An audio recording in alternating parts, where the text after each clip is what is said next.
We'll only be here for about 2 hours. After orbiting the Earth 2 or 3 times and confirming all systems are good, it's time to ignite the third stage one more time for about 6 minutes. We call this the translunar injection.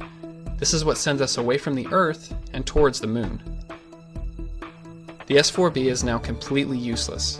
If all systems are go, it's now time to enter lunar orbit. This is called the lunar orbit insertion. As the spacecraft passes behind the Moon, the service module engine was fired up for about 6 minutes to slow the spacecraft down. At times like this, they would lose contact with mission control because they are on the far side of the Moon. Unfortunately, this is where a lot of important events happened. The guys at mission control just had to sit tight until the astronauts came around the other side. The LEM must get to a safe distance of about 2 miles away before firing the descent engine.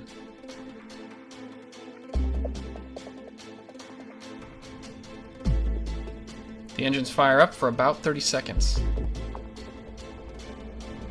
This is called the descent orbit insertion. This puts the LEM down to about 50,000 feet above the surface. Now the engine fires up again for powered descent initiation.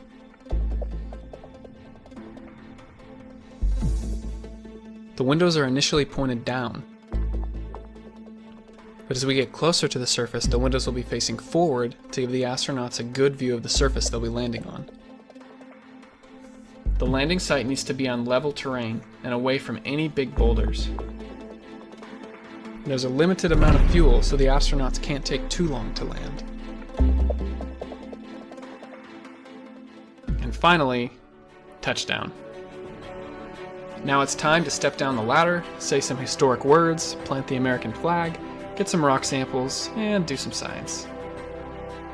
After the lunar stay was over, it's time to take off from the surface. But let's save that for part 3. Thanks for watching, and I'll see you in the next video.